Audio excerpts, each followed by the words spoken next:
እኔ ሰጠይቀኝ ፍቅራችንን አረከሰው ባንዲ ተራፎት የተነሳ እኔን እንኳን ይረከሽ ሴት ብሎ ተናገረኝ ሲምን ሆነሻል ከዚህ ከነገርኩሽ ሁሉ ኤ ብቻ ነው ያስጨነቀሽ በርግጥ እውነት ነው ሳያናገርሽ እንደዚህ አይነት ውሳኔ መወሰን አልነበረበትም ግን አንቺን ብትሆኝ መታደርጊ ይሄንን ነው ለሳሚው ራሱ ፍቃደኛ ትሆኝ ነበር አይ እኔ እንደዛ አላደርግም ከኔ ምን አተነሷ ጋር ሄድከው ብዬ ጠይቀው ነበር እንደምታስቢው ነገሩ ቀላል አይደለም እንዴ እንደዛ ከሆነ ታዲያ ለምን አልሰማኝም ብለሽ ለምን አጠይቂው በቃ አሁን እሱን ረስን ዝጋው እሺ ቆይ ቀጣይ ምንድነው የምናደርገው ምን እናደርግ እንችላለን እኔንም አንቺንም ወጥ ወደ ውስጥ አስገብቶናል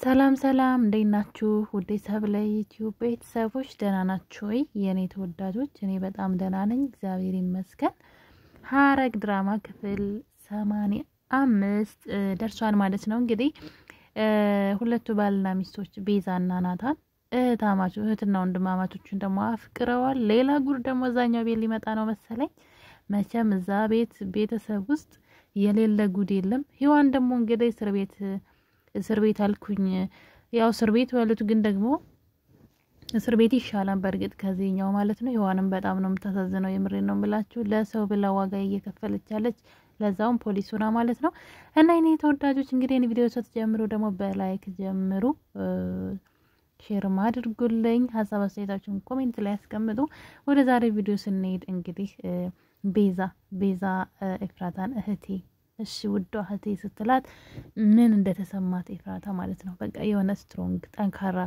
ሰው በአካባቢው ዘመድ እንዳላት ተሰማት የምሬን እኮ ነው ብላችሁ አንዳንዴ የሰዎች መልካም ነገር ባጠገባችን ያሉ ሰዎች ማለት ነው ስለምንሰራው ነገር መልካም ነገር ሲነግሩን በጣም ጠንካሮችና ተስፋ ይኖርናል ግን ሰዎች ከስደኛን የሚያበላሹብን ተስፋ እንድንቆርጥ የሚያደርጉን ከሆነ ማድረግ እየቻልን ግን እንትን ይላል ውስጣችን ደካማ ይሆናል ማለት ነውና ቤዛ እንግዲህ ድሮ ያጠፋችውን አሁን ላይ ለመካስ ደፋቀና ያለች ነው በጣም ደስ ይላል ማለት ነው እና በጣም ነው ደስ ያላት እንደዛ ስትላት ያው ኤፍራታ አሁን ላይ ቤተሰቦቿንም አግኝታለች ጊዜ ስለሌላትና ያለውን ነገር ስላልጠየቀች ነው እንጂ እናት አባቱ ማን ነው እናቷን ወንድምም እንዳላት ሁሉ ነገር አቃለች ማለት ነው በዛ ላይ ደግሞ ቤዛ ተቀይራ እሷን ለማገዝ ስትሞክር ስታዩ በቃ እኔ ለነሱ በጣም ደስ አለኝ የምር እስኪ መስለኝ ድረስ ማለት ነው እና የኔ ውዶች እንግዲህ በባለፈው ራት ግብዣ ላይ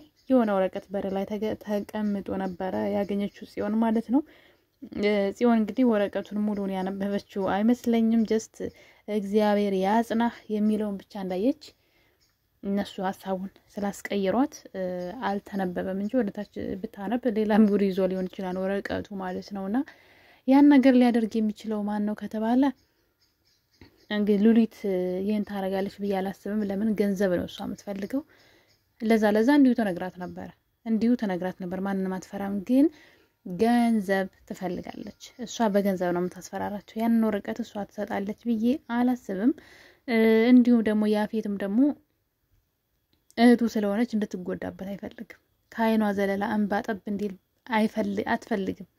አይፈልግም ይቅርታ ጽዮን ማለት ነው በጣም ነው የሚወዳት ያፌት እህቱ ናትና እንግዲህ ከዛ አንግል እሱም ሊያደርገው አይችልም ምናልባት ናታንን ልክ እንደተሰማው አስመስሎ እንዲጎዳ ፈልጎ ይሆን አላቅም ሰምቶ ምንም እንዳልተጎዳ ስላስመሰለ ምናልባት በዛ ተናዶ ይሆን ያደረገው አላቅም ምክንያቱም ከእህቱ እንደተደበቀ ያውቃል ከእህቱ የተደበቀ ነገር ደግሞ እንድታቅ ያደርጋን ብዬ አላስብም ለምን ስለሚወዳት ማን ይሆን እኔ ያደረገባቸው ኤኒዌይ ግን የኔ ቤተሰቦች ደግሞ አዲስ ቤተሰቦች ሌሎች መተዋል ማለት ነው እነሱም ደግሞ እንግዲህ እንደዚሁ እዛ ድርጅት ውስጥ አብረው የሚሰሩ ናቸው ስለዚህ ወንጀል ያለበት ነገር ውስጥ ያሉ ይመስለኛል ምክንያቱም የቤዛ አባትን በጣም ወንጀለኛ ነበረ ያው አሁን ናታን ገብቶ ሲያይ ሁሉ ነገሩ በወንጀል ነበረ ሲሰራ የነበረውና እዛ ቤተሰብ ውስጥ ጤናማ ስራ ሲሰሩ አልነበረም በአጠቃላይ ሀብታቸውን ያመጡት በእንትነው በማጭበርበር በውሸት መጥፎ ስራ በመስራት ልክ ያፌት አሁን እየሰራ እንዳለው ማለት ነው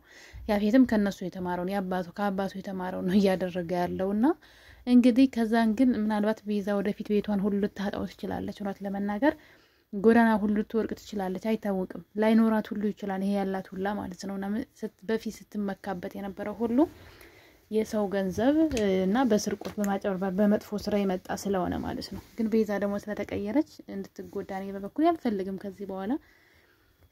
ምክንያቱም በጣም ነው የተቀየረችው። ለእህቷ በጣም እንትን ሆናላታለች። በቃ አለውልሽ የምትል እህት ሆናለችና እንግዲህ ይቺ ደግሞ አዲስ ወደ ህይወቷ የመጣው በባለፈው ክፍል እንግዲህ ቤዛ ወደ ሆነ ቦታ ስትሄድ መኪና ይገጫታን የሆነ ሰው የተዋወቀችው ልጅ አለ።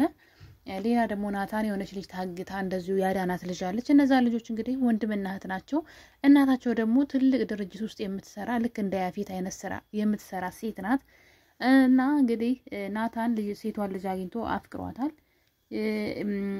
ናታንና እንግዲህ ቤዛ ማለት ነው በፊት ባልና ሚስት ስለሆኑ ነው ሁለቱ ባልና ሚስት ምላቸውና ቤዛም ደግሞ ወንድምየውን አፍቅራለች። ነገሮች እዛ ወዴት እየሄዱ ነው የሚመስላችሁ? ማለት ናታንና ቤዛ በሆነ ሰዓት ሊገናኙ ነው ማለት ነው። እንግዲህ አንድ ቤት እሷ ማች እሷ ምራት ሆና የሚገናኙ ይመስለኛል በዚህ አካሄዳቸው ከቀጠሉ ማለት ነው።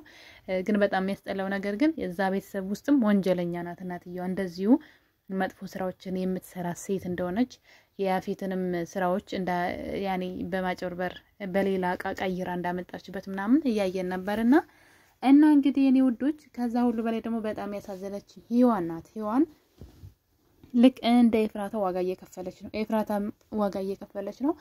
ሔዋን ደግሞ እዛ ሴቶቹ የሚሸጡበት ሴቶቹ ለእንትን ምንድነው የሚባለው? በቃ ሴቶቹን ለሴት አዳረኝነት ይሸጧቸዋል። በገንዘብ እየሸጠ ነው። በእነሱ ነው የሚያተርፈው ያፌት ማለት ነው። በእነሱን እየሸጠ ገንዘብ ያገኛል። እና አስቡ እንግዲህ እዛ ውስጥ እንትን ገባች ማለት ነው። እነዛን ለማዳን ብላ ግን እሷ እዛ እየተሰቃየች ነው ያለችው በነገራችን ላይና እኔ ሔዋንን ሳያት በጣም ነው ያሳዘነችኝ። የምር ሌላ አይነት መንገድ ብትፈልግ አሪፍ ነበረ።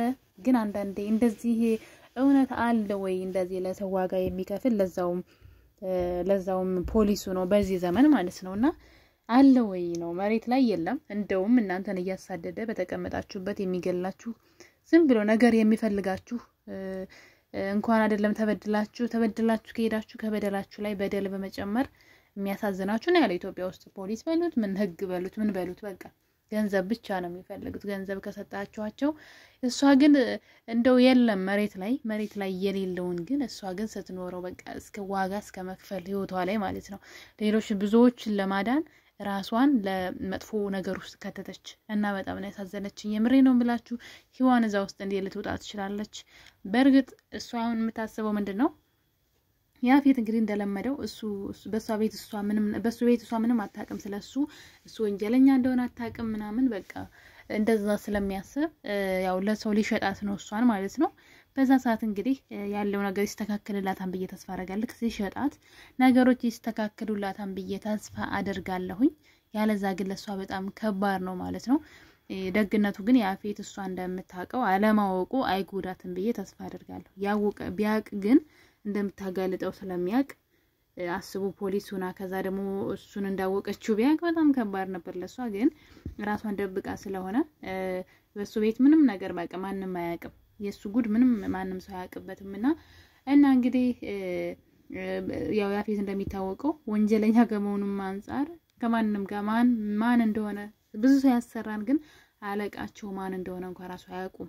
የዛ ወንጀል የሚያሰራቸው ስራ የሚያሰራቸው ከሉሊት ጀምሮ ማን እንደሆነ አያውቁም። ዝም ብለው ስራቸውን ነው የሚሰሩት።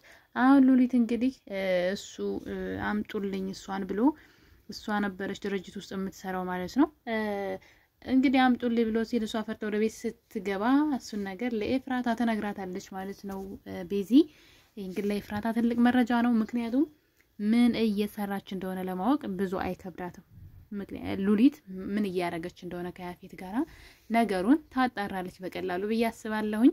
እና የኔ ተወዳጆች እንግዲህ የኔ ተወዳጆች በሚቀጥለው እንግዲህ በክፍል 86 or 85 እስከምንገናኝ ድረስ ለቤት ይሄ አዲስ ይሆናችሁ ሰዎች ካላችሁ ሰብስክራይብ አድርጉ። ከዛ ደግሞ መለቀው ቪዲዮ እንዲደርሳችሁ የደውሏንም ተጫኑ ቤተሰብ ሆኖ ይሄን ቪዲዮ ደግሞ እስከ መጨረሻው ሄዩልኝ። ሐሳብ ማስተያየታችሁን ደግሞ ኮሜንት ላይ አስቀምጡልኝ። ስለነበረን ቆይታ አመሰግናለሁ። በመልካም ፍቃዳችሁ ስለምታበረታቱኝ አመሰግናለሁ ውዶቼ መልካም ምሽት መልካም ጊዜ ባይ ባይ ለሁላችሁ